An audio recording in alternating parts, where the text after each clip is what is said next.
예, 할렐루야. 오늘 7월 10일 토요일 날짜입니다. 오늘 본문 말씀 출애굽기 37장 1절에서 16절 말씀 함께 보도록 하겠습니다.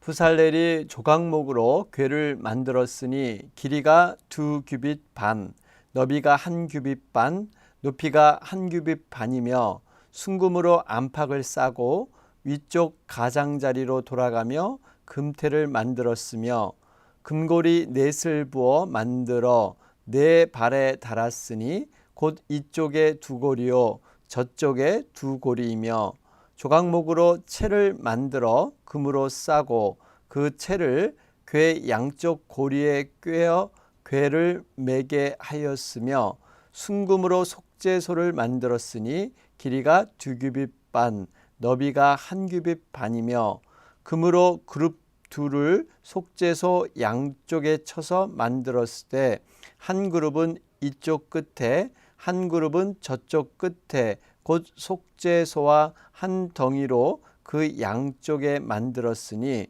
그룹들이 그 날개를 높이 펴서 그 날개로 속죄소를 덮었으며 그 얼굴은 서로 대하여 속죄소를 향하였더라. 그가 또 조각목으로 상을 만들었으니 길이가 2규빗, 너비가 1규빗, 높이가 1규빗 반이며 순금으로 싸고 위쪽 가장자리로 돌아가며 금태를 둘렀으며 그 주위에 손바닥 넓이만 한 턱을 만들고 그 턱 주위에 금으로 태를 만들었고 상을 위하여 금고리 넷을 부어 만들어 네 발 위, 네 모퉁이에 달았으니 그 고리가 턱 곁에 있어서 상을 매는 채를 꿰게 하였으며 또 조각목으로 상맬 채를 만들어 금으로 쌌으며 상 위의 기구 곧 대접과 숟가락과 잔과 따르는 병을 순금으로 만들었더라. 아멘. 예, 우리 계속해서 출애굽기 37장 진행 중에 있습니다. 여러분, 어제 말씀을 통해서 하나님께서 성막에 관한 제작의 명령을 이스라엘 백성들이 순종함으로 그대로 실행하는 내용을 살펴보는 가운데 있습니다. 이 출애굽기 25장부터 31장은요, 하나님께서 모세를 통해서 성막 건설에 대한 명령을 주고 있다 그랬죠. 그러면서 35장부터 40장은 그 명령한 것을 그대로 실행, 행동에 옮기는 그 내용으로 이렇게 기록되어 있습니다. 특별히 어제 말씀은 성막의 이 덮개 부분, 그 부분을 설명해 주었습니다. 네 겹으로 되어 있었죠. 제일 안쪽에는 가늘게 꼰 배실과 청색, 자색, 홍색 실, 가장 화려하게 만들어졌습니다. 그러면서 그 다음이 염소털, 그 다음이 순양의 가죽, 그 다음에 해달의 가죽. 이 의미는 네 겹으로 모든 것을 잘 관리할 수 있도록 특별히 이 사막의 비바람과 일교차의 그러한 심함을 다 이 네 겹이 막아내서 외부와는 차단하는, 결국 성도들은 거룩한 모습으로 세상과는 구별되는, 그리고 또 하나님께서 친히 성도들을 보호하시고 인도하시는 그러한 상징이 바로 이러한 덮개에도 나타나고 있습니다. 그러면서 이것이 서로 연하여 연결됐다 그러죠. 역할을 같이 하는 것, 비록 다른 재질이지만 하나의 역할을 하게 됩니다. 그러면서 안으로 들어갈수록 더 화려하고 아름다운 모습, 이것이 성도의 삶이 돼야 한다. 외면보다 내면이 더 충실해야 되고요. 우리가 점점 시간이 갈수록 더 아름다움의 토부의 하나님을 만나게 되는 것, 신앙의 경륜이 더 깊어져야 하는 것, 이것이 우리의 믿음의 성장의 모습이었다라고 우리는 말씀을 받았습니다. 자, 그러면서 널판에 대한 말씀을 드렸습니다. 널판은 이러한 구조물, 뼈대의 역할이죠. 이 널판은 모두 48개, 그 밑에는 은받침이 2개씩 들어갔죠. 여러분 이 은받침, 이 널판이 은받침의 고정이 분명히 돼야 합니다. 이것이 촉을 통해서 고정이 되는데 결국 은받침과 같은 예수님의 그러한 분명한 품속, 예수님의 그 보호하심 속에 촉이라는 믿음을 통해서 견고하게 널판은 여러분 성도들의 모습이죠. 그러한 성도들의 모습이 견고하게 세워진다라는 거, 그리고 이 널판은 서로 연결이 되어 있습니다. 결국 교회 안에서 이러한 질서 안에서 각자의 역할, 각자의 주어진 사역을 잘 감당하는 것, 이것이 하나님의 원하심이다 하는 것을 우리 지난 시간에 말씀을 통해서 받았습니다. 자, 그러면서 이제 오늘 이어지는 말씀은요, 이 증거계, 법계라고 하죠. 언약계라고도 하는데 이 증거계와 진설병에 관한 그러한 제작에 관한 말씀을 오늘 만나고 있습니다. 오늘 말씀 보면 부살렐이 조각목으로 궤를 만들었으니 1절 말씀이죠. 여러분 이 궤는 법계, 언약계 같은 말이죠. 그런데 그 재료가 조각목으로 만들었다. 여러분 이 조각목으로 만들고 그 안팎은 정금으로 싸게 되죠. 이 조각목은요 아카시아 나무의 일종이죠. 사실 이 나무는 옹이가 많고 이렇게 구멍이 좀 많고요. 가늘어서 사실 좋은 목재 재료로는 사용할 수 없습니다. 굉장히 당시 천하게 여겼던 나무인데요. 그런데 이 나무의 장점이 있습니다. 가볍고 굉장히 잘 썩지 않는 특성, 그래서 법궤를 만들기에 적합한 것이었죠. 여러분 이 조각목은 마치 비천한 모습으로 이 땅에 오신 예수님을 상징하고 있죠. 십자가에서 죽음을 맛보셨으나 썩어짐이나 사망에 놓이지 않던 예수님, 바로 이 예수님의 인성을 나타내고 있습니다. 그러면서 안팎에는 이 정금이 이렇게 쌓였다 그러죠. 여러분 이 정금은 바로 예수님의 신성을 의미하고 있습니다. 그러니까 예수님께서는 신성과 인성을 지니신 그러한 모습으로 이 땅에 오셔서 우리의 죄를 구원해 주신 줄로 믿습니다. 자, 그러면서 이 3절 말씀을 보면 금고리 넷을 부어 만들어 네 발에 달았으니, 여러분 여기 보면은 이 고리를 만들어서 조각목으로 채를 이렇게 대서 꿰어서 들게 되어 있죠. 이 법궤의 고리와 채를 만든 것은요, 물론 이 법궤의 운반을 편리하기 위해서 한 것입니다. 그런데 이것보다 더 깊은 의미가 있습니다. 왜 고리와 채를 만들었냐면요, 사람들이 함부로 법궤를 만지지 못하게 하기 위해서입니다. 여러분 법궤는 어떤 것입니까? 하나님의 임재가 나타나는 것. 법궤를 함부로 이렇게 만진다는 것은요, 하나님의 거룩함을 침해하는 것과 같습니다. 그 좋은 예로 블레셋 사람들이 하나님의 법궤를 신당에 그들이 보관하고 있었죠. 그들이 이스라엘 백성으로부터 뺏어가지고, 그런데 이것이 나중에 다윗이 찾아오는 과정이 있는데 기랏 여림에 있던 법궤를 다윗성으로 옮길 당시에 우사라는 사람이요, 옮기는 수레가 이게 돌부리에 울리다 보니까 법궤가 넘어질까 봐 손으로 만지게 되죠. 그래서 즉사 그곳에서 바로 죽게 됩니다. 이러한 모습을 통해서 정말 이 법궤의 거룩하심, 정말 이 거룩하고 이 온전한 것을 함부로 인간이 범할 수 없기 때문에 채를 만들어서 고리를 만들어서 이동하게 되어 있습니다. 여러분 우리도 이 죄를 지을 수 있는 누구나의 가능성이 있죠. 그렇기 때문에 우리가 하나님에 대한 거룩하심을 잘 보존할 수 있도록 살피는 것 너무나 중요합니다. 자, 그러면서 특별히 법궤는요, 그 위에 속죄소가 마련되어 있죠. 여러분 6절부터 9절 말씀을 쭉 보시면 6절에 특별히 순금으로 속죄소를 만들었으니 그러죠. 여러분 이 속죄소는 순수한 정금으로, 순금으로 만들어져 있습니다. 여러분 이것은 정말 하나님의 그 온전하신 거룩성 그것을 지금 말해주고 있는 것이죠. 예수님께서 정말 이곳에 핏부림을 통해서 이 법궤를 이렇게 덮어주는, 여러분 법궤 안에는 무엇이 있습니까? 세 가지가 있죠. 모세의 십계명, 또 만나 항아리, 또 아론의 쌍난 지팡이.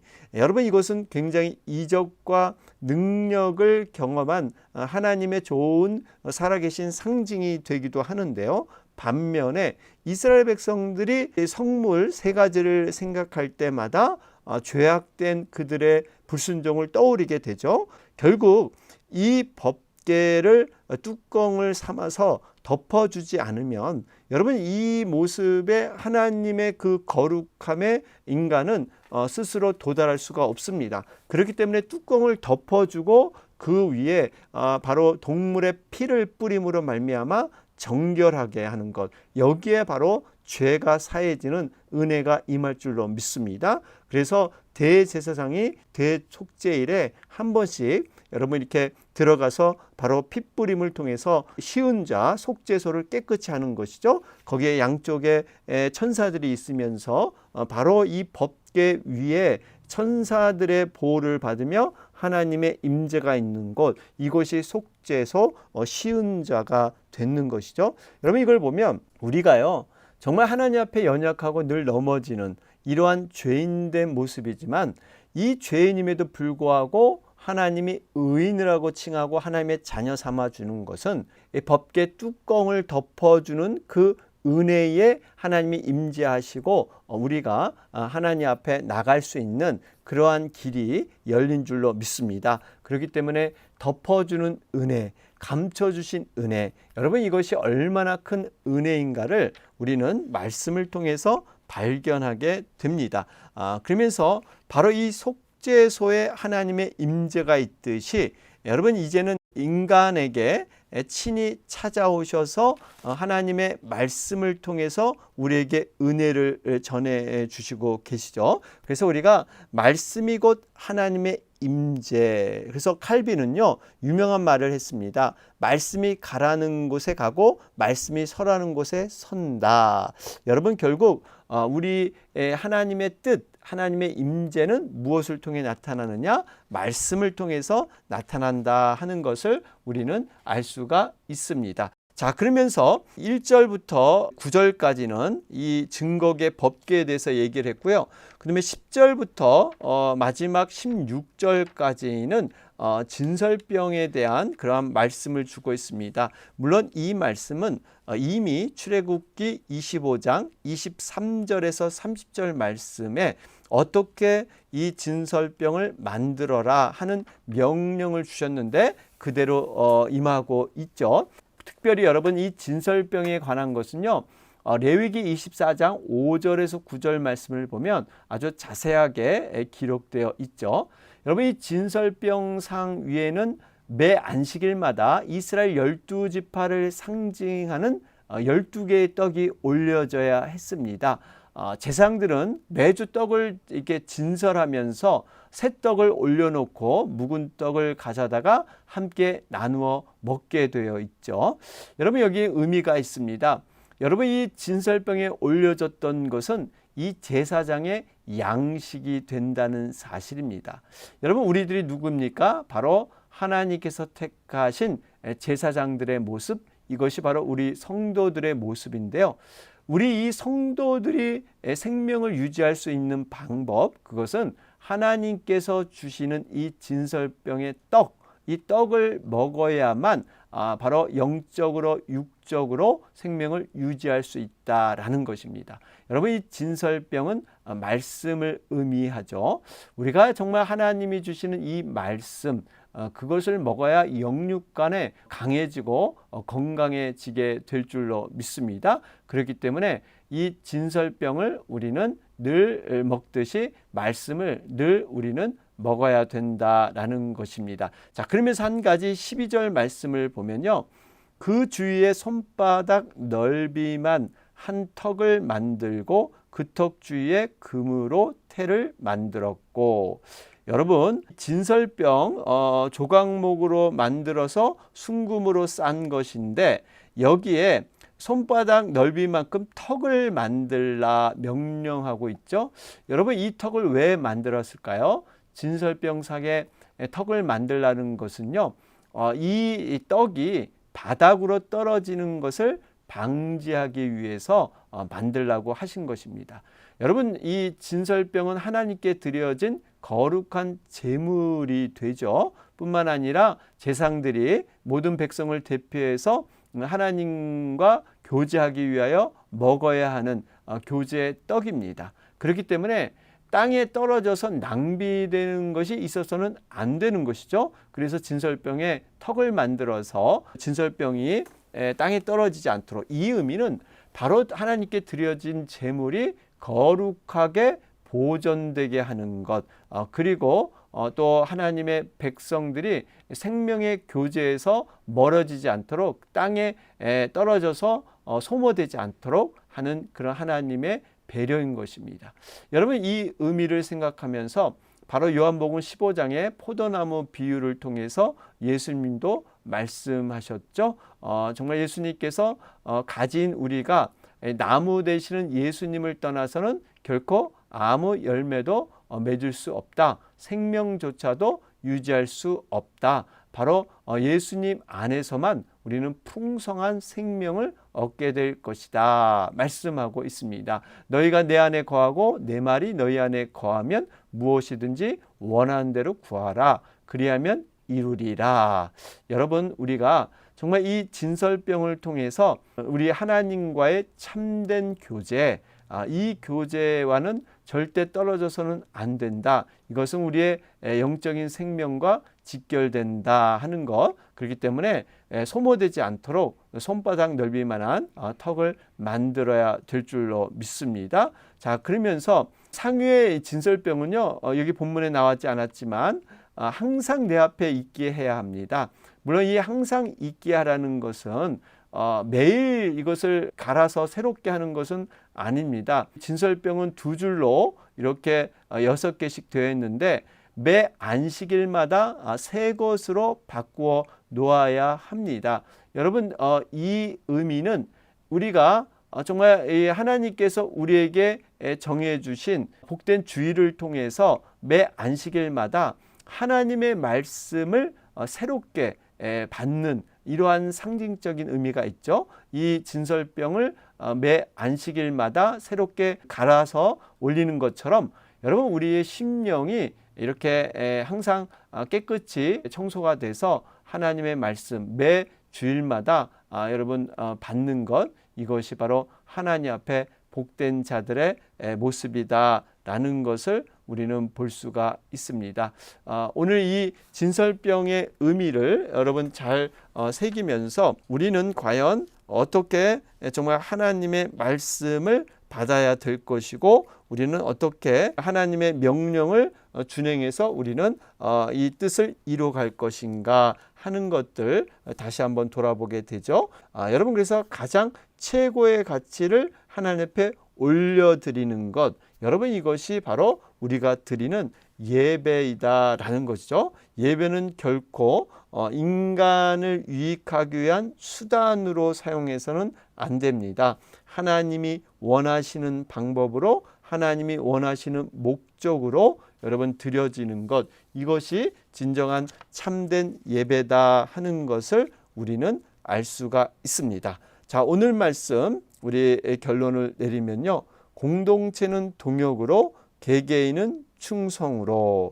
여러분, 우리 교회를 섬기는 것은요, 정말 한 분 한 분들이 모아서 연합하고 함께 하는 것, 여러분, 이것을 통해서 하나님의 역사를 이루는 것입니다. 그러면서 개인적으로는 자신이 맡은 어떠한 사역이든 충성되게 여러분 이것을 감당하는 것이죠. 하나님께서는 재능이 많고 은사가 많고 많은 업적을 남겼느냐, 그것을 보시는 게 아니라 정말 신실하게 충성되게 하나님의 사역을 끝까지 감당했느냐, 이러한 태도를 하나님은 더 중요시 보신다는 사실입니다.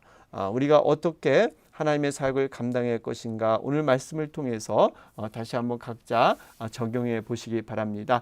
여러분 내일은 우리가 또 복된 주일입니다. 주일이 될 때마다 우리 마음을 좀 새롭게 해서 진설병을 매 안식일마다 새롭게 갈아 올리듯이 우리의 심령이 또 새롭게 준비되어야 합니다. 여러분 주일 위해서 간절히 기도해 주시고요. 정말 성령과 말씀이 충만한 교회 우리가 그런 예배를 이룰 수 있도록 또 코로나 사태가 많이 미국에서는 해결이 되었는데요. 우리 모든 분들 오셔서 함께 예배하며 하나님 앞에 찬양 드릴 수 있도록 위해서 기도해 주시기 바랍니다. 이 시간 다 같이 기도 드리겠습니다.